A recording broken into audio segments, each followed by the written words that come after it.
I mean, obviously, a lot of your interviews center on one of your best friends or your best friend in the 70s, Oh yes. and Freddie Mercury, of course. Yeah. So, could you tell me about the moment that you met him and what your connection was?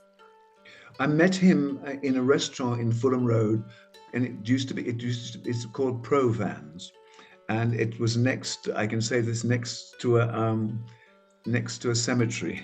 Provans was next because Provans, as I remember, was a long restaurant, and I think this is where they put the bodies in the morgue before they put it into the thing. And it was a very successful restaurant, and I was there with my then manager at the time called David Evans, and Freddie was there with John Reid, who managed Queen, as you know, and Elton John. And they were leaving the restaurant, and we had just arrived. And we sat down. It was one of those, this is Freddie Mercury, this is Peter Straker, this is David, like that. And we said hello to each other. Freddie was in his furs, like, like that. And we just said hello to each other, and it was all right. And then we met again subsequently about a week later in another restaurant. It was and called September, which was opposite Provence, and where a lot of rock and roll people went. And we were in there, and we met through some mutual friends and said hello to each other, and then joined tables, and then we just started to go out and meet, and everywhere we went, we sort of met, and we became pals. The performer on stage, he was larger than life. He was an Yeah. enormous, amazing character who could connect to everyone in the audience through his massive personality on stage. What was he like in private? Um, Privately, he was highly intelligent, and obviously, and he loved music, theatre, opera, ballet. I mean, everything. All the things that I liked, and a few of us liked, and also um, tennis and football and things. We used to play tennis together because I was a member of the club called Hurlingham Club, which my manager, she was a member, and we used to go in and play tennis there. It's a famous club, Hurlingham. It's where the pre-Wimbledon and everything. And I get a lovely story is they called Clodagh, my manager, and she said, "Could you ask your client Peter Straker and his friends if they could wear not such short shorts." We were because it was really a bastion of establishment. So we had to dress down. Those 70s tennis shorts were very short. Yes, they were short. It's like football. So with all of that, we know, and that's I think why Freddie and I got on very well, because even when he was touring and stuff, we'd speak to each other on the phone, because he was sometimes in New York, and one of the Grand Slams was on, and we'd talk about all. So I was lucky. We just had a nice mutual interest in quite a wide range of stuff. So how did it come about that he produced your music? I Or he, asked him.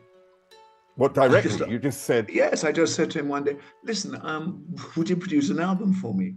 And this was in my flat in Hurlingham Road, and I remember, and he said, "Well, I'd love to," because he'd been to see me singing and stuff with my band, and he said, "I'd love to," but he said, "I don't think I'm the right person at this stage, because Queen," he said, "aren't very, because of punk rock, that sort of glam, that big bombastic thing was not fashion." He said, "When our records aren't being played and everything," I said, "I don't care." I said, "I'd love you to produce it." So produce it. So my friend John Reid brokered the deal with EMI Records, and we had a three deal to do. And then Freddie said, "Would you mind if Roy Thomas Baker does it with me, because I've never produced a whole album before?" And so we went in into the studio, and the first album we did together. It was great fun. I learned a lot because I knew nothing about recording. I mean, I'd done singles and stuff before, but not making an album. And we decided to do. I said, "Well, what should we do?" he said, well, what you should do is learn to write songs. He said that's where the money is. And I started to write a little bit, and he helped a little. And but we decided that we're going to do an album with the stuff that I was singing and performing at the time, because I just like I've probably against, it might be to my detriment, but I'd like doing slightly difficult things, and not going down just the norm. I quite like entertaining, and I just found that the stuff that we were doing, working in clubs and going to the Edinburgh festivals and stuff like that, people really liked, because it was eclectic, and it was a combination of stuff that I had written that Michael Allison, my guitarist and co-producer and very good pal, worked together. And Freddie said, I think, well, let's do an album that shows the stuff that you've been doing. Because he and Queen, they came up to see me in Edinburgh as well. And he said, let's do that and put that on the album. So it was quite a thing. And I suppose at the time, nobody in the 70s wanted that. They wanted the punk rock, but I didn't care. I was very proud of the albums that I did then, and I was lucky, I thought, to work with some very great producers. And I mean, Roy Thomas Baker was incredible, wasn't it? 3 of the biggest Queen albums, Bohemian Rhapsody. And when you say that you feel that no one wanted your music at the time, no one actually wanted Bohemian Rhapsody at first, did they? Yeah, no, they didn't. But then I suppose Kenny Everett was the person who really broke. I'm guessing, I remember, because he kept playing it on his program on Capital Radio. Did you remember? Nearly every weekend, and I became good friends with Kenny as well, because he tried to break a couple of my records as well, but we had trouble. I have a lot of theories, but I don't want to go into that now. Let's be jolly. Okay. How? I mean, people often ask when they've met some of these, massively iconic people in the world. You met, I think you met Bowie as well. Obviously, Freddie Mercury, you were a close friend. They often ask what you learned from them, but what do you feel that Freddie Mercury learned from you? I have no idea. Probably looking back, a lot more about theatre and theatre. Going to the theatre, and we went to the theatre. We went to see something called Let My People Go. Let My People Come, I think, is a show. And I remember this very vividly. We went out into the street in the interval to have a drink, because it was so full. And I said, come on, let's go and have a drink. And at the end of the interval, we were going back into the theatre, and Freddie said to me, I can't go back in. I said, what do you mean? What do you mean? He said, I've left the place. I can't go back in. I said, what do you mean? What do you mean? So we never went back to see the second half of the show. So I had to tell him that, in fact, you can leave the theatre and come back in, because you have your ticket. It's your rite of passage. And it's one of those lovely, naive, I was furious at the time. But that's it. And Mr. Mercury said he's not going back into the theatre, and we'd gone together. So so we left. So little things like that. But then that's just funny. That's just one of those funny incidents. But the theatre, because I went to see a lot of theatre. I was going to see lots of theatre. I went to National Theatre and stuff. So he came, and he came to see lots of stuff that I was in, performing in the theatre. I mean, he travelled. I did a strange musical up in Newcastle, and he came up that day. His chauffeur, and they came up, saw the show, and we had dinner. And he came back to London. He went to Sheffield when I did The Wiz. He came up for the opening night and stayed overnight in a hotel. And so he is from as a friend. I mean, he was really just looking back. And I haven't spoken about this for. I haven't spoken about. I just didn't realize he came down to Bristol to see me in doing Julius Caesar, and he would just drive anywhere if he was not working, and just turn up, which is what friends do anyway. He had all these diverse interests, which were, like obviously later on doing Barcelona, he had an interest in opera, which came, you know, into Bohemian Rhapsody. Were you around at these high points in his life, you know, when Bohemian Rhapsody just became the biggest song on the planet? Or I when wasn't. I wasn't then because I just got to know him when Bo Rap was becoming big, and I remember going. The first time I saw Queen on stage was that Christmas when Bo Rap was big, and that's the first time he invited me. And were you there at and Live Aid? yes, I was. Yeah. Yes, I was at Live Aid, and that was fantastic. I remember I had to leave early at Live Aid, but I saw them go on because I was doing a show at the Theatre Royal Stratford East. And it's just because we'd Live Aid, and then all of a sudden I realized that it was getting late, and I was due to perform with the other actors, Belinda Lang, Fiona Hendy, and George Costigan. And I left, and my driver was taking me, and we got stuck in traffic. And Stratford East from Wembley is quite a, a journey. And I called and I phoned and I said, "Listen, I'm not going to make the thing." And there were no understudies. So they went in and asked the audience, which is very nice. They said I was stuck at Live Aid, and would they wait? So they gave them drinks, and an hour later we went up and had a ball. But that was Live Aid. That's what I remember. And then after that, we then went on to a club. I went back to Freddie's house, and then we went on to David Bowie came over, and then we all went on to a club to celebrate Live Aid somewhere else.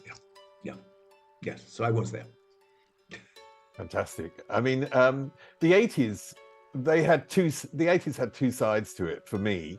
You know, I was in London and I would go to gay clubs and friends would disappear. Do you know what I mean? You'd go to a Yes. club and you'd communicate with someone. The week later, they weren't there. And then 6 months later, because you didn't know them necessarily well, 6 months later, you find out that they had died. Yeah. How difficult were the 80s for you in that way? I'm not saying this just because of Freddie, but I think it was such a difficult period for many of us during that era. I think it was. I think the reason it was so difficult is it was something that, first of all, we didn't understand. If you almost make a comparison to today, the pandemic, nobody understood what was going on. We still don't understand what happened in the last 3 or 4 years, and that's bringing it up to date. Nobody understood. We heard, you get the headlines of this awful gay plague, and it's men, and it's this and all, and again, that's what the papers write about. They're still doing it. There's a war happening now, and the stuff that's coming out, I can't watch it anymore. It's awful. Any war is awful, but it's the way it's reported, and especially in the West, how it's reported. Some things are reported. It, it was terrifying because a lot of people that you knew just disappear, and they died very quickly, and some people lingered, and they went through hell. Some of my actor friends, well, quite a few died in Charleston, and people. It's something that still very difficult to grasp, because and of course there was no medication. You know, stuff wasn't happening, but they were trying to do it as quickly as possible. But then it did work for some, and it didn't work. It didn't work, and some people were just unlucky, I suppose. In the long run, that's with life and death. Some of us are lucky we're alive and we're fairly healthy. Some of us are alive and we're not healthy, and it's a lottery. Can you remember the last time you saw Freddie? Yes. That's all I'm going to say. Okay. What memory sticks in your head? Because if I think about people I've known that have passed, you know, or particularly my mother, the memories change after their death, that you actually hold on to different things as it goes along. Do you know what I mean? It's like, you don't remember the last time. You know, it's uncomfortable. I completely understand that, but you remember something else. So what sticks in your head as if you think about him, what comes up? Um, um, Life comes up. It's just the joy of life, and just living the moment and the time. And I still try and do that as much as possible for my, just for my, and that's what I remember about him and about a lot of other people who who I've lost and who I've loved, like my mother. I remember certain things about her, and my aunts, and people that you're very close to. Usually, most of the time, really a good time, an enjoyable time, and really great fun and hope and joy and living. I mean, we moan. I moan like fuck, But I still try and live, and I still try and enjoy myself. And when I say enjoy myself, I don't mean that in a flippant way, but just enjoy being alive. And that's all I can do to justify my being. So with all my moaning and my blah blah, and I do moan, I tell you, I just try and just look at the good things in life. I mean, I'm sitting in my friend's house now, and you can't see it, but just overlooking. It's very dull day, but there's just water and fjords and mountains all around, and it's stunningly beautiful. And you just go, well, you know what? I'll take part of that, and I've experienced this, and this is a good day. Well, you've experienced so much. I mentioned, you obviously met Bowie. You were friends with Donna Summer. Can you tell me about, I mean, I watched the documentary recently on, I think it was on Netflix about, or Amazon, on Donna Summer. Wonderful documentary. And it brought up so many memories for me in terms of her music and remembering her as a character on stage. What was, and in that documentary, it showed very much two sides of her. The sort of God-fearing side, the Yes. one who had a strong belief, and then this other person who would be singing She's these very sexual. sexual songs. Yeah. Yes. What was she like as a person? She was great. She was a wonderful person. I met her actually again in Hair, because I was in Hair in London, and she came to the stage door, and she was in Germany here in Munich. She and her boyfriend at the time, and they came and they saw the show in the afternoon. And this is what Hair did to lots of people. Uh, she came, and then she stayed in my dressing room, in our dressing room, the boys' dressing room. And at the end of the show, I said, let's go to dinner. We went to dinner. And then the next day, we're staying in a hotel in Earl's Court. And I just said, you can't stay in the hotel, so come and stay with me. And in those days, that's what the Hair people did. We just all just went bloomp. And then they stayed with me then for the next 6-7 days. And I had a 1-bedroom flat, and there were a lot of people staying, and it's something that still, in a strange way, still goes on. You just get on with it, and that. So she was wonderful, and we just stayed friends all those years. And she was very successful. And sometimes she came to London, and she would ring me up, and I'd go to her concerts, and we'd go out shopping and lots of stuff. And when she had the children and they're growing up, I didn't see her too much, because when you have children, your attention goes to children. But I went to stay with her and Bruce in Tennessee where they lived. And in fact, we recorded something together, and I've only just found it, and I've forgotten I had it. So I don't know yet, but we just did something that she'd written for me, she and Bruce, and I don't know. I found it, so I've got to speak to him. It might be interesting, it might not be, but no, it was great. I was very sad when she died, because I didn't realize she was ill. But she said she didn't want me to know, and certain other people to know, and that's her prerogative. And yeah, that was a shock. And she's greatly missed. One of the great loves of your life has been Jacques Brel's music. Ah, yes. Tell me why. When I first saw pictures and films of him performing, passion, the absolute passion and belief in what he did and what he sang. And in a way, I try and do that. I'd like to think I try and do that in music. To be honest, I'd just like to think that's what if you don't have a passion, if you don't believe in what you're doing, however wrong it might be, or however, then it's a waste of time. And I've wasted time as well. So, like most people. So, no, yeah, just passion, the passion of the man. It's just, I wish I'd met him, and I could have met him. And I was, do you know when you know people, or I was in such awe, and I didn't go to Paris. I just found a way of not going. And so stupid. I'd like to shoot myself now, but I won't. How much does age, experience, and the development of your voice play into being able to perform those types of songs better today than you could have performed them when you were younger? Well, I did start young and I didn't know what I was singing about, but then so did he. I mean, basically, when you think, there's one of the great songs he's written, it's called Ne me quitte pas, If You Go Away. I mean, he wrote that at the age of 19 or 20. And that's spent time. So I was singing these songs when I was young. Now they mean a lot more to me. This year I'm of a certain age. People they're talking about it. I won't put numbers on ages. They can say and believe whatever they do.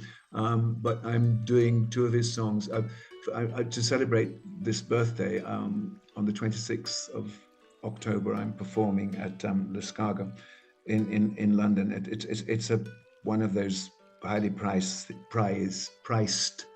things, and the money is a charity which is very close to my heart. Is the Chelsea pensioners, the Chelsea Hospital Fund, and the money is going there. And Dan Llewellyn's hall has done a portrait of me, and it's being unveiled, and I'm singing and sort of stuff.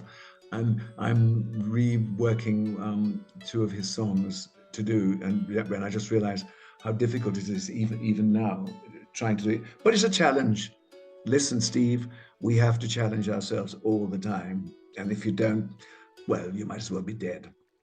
Exactly. I mean, I should end there because that's a perfect ending, but I want to talk about the single that you have out, which is called Just Spend This Night With Me. Have you heard it yet? I have. I've just listened to it just before. So it's something that's been modernized in a sense. It's been made into a sort of dance version. What was the thinking behind that? We've had a lot of it's gone through a lot of stuff. When I first did it, I think it was in the 90s. It's just a song that I'd written mostly, and Michael Allison helped write. We worked it together, and it came up. And I can say, because one of my friends is Rolf Skogstrand in Norway, and he said to me, that's a really good song, and he's a good musician, he's a good song. So I did do it, and so we did it a couple of times, and then I've done it in different forms, and then we decided this year, I said, Michael, let's do this song. Everybody seems to like it when we perform it, so let's find a different way. So I re-recorded, I did a new vocal, and we did it. We knew what we wanted to do, and then Michael just honed it together. My producer, Michael Allison, and it's now what it is, and I'm very pleased with it.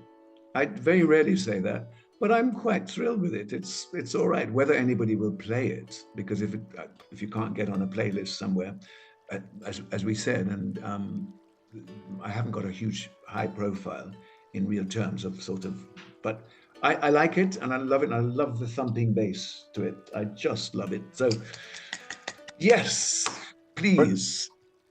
It's been wonderful to meet you, Peter Straker, and what I love about you is your energy, your positivity. Even though you moan sometimes, I haven't seen that side of you, but your positivity. You don't want to see it. And the way that you seem to be looking into the future, and what's really interesting is being able to use such a sort of wonderful back catalogue. And the other thing I love about you is your voice. It's one of the most incredible voices, and I think it's a gift. And thank you for sharing that gift, Peter Straker. Oh, thank you, Steve. That's very kind of you, and I appreciate it. Thank you. Thank you very much. It's grand to talk to you.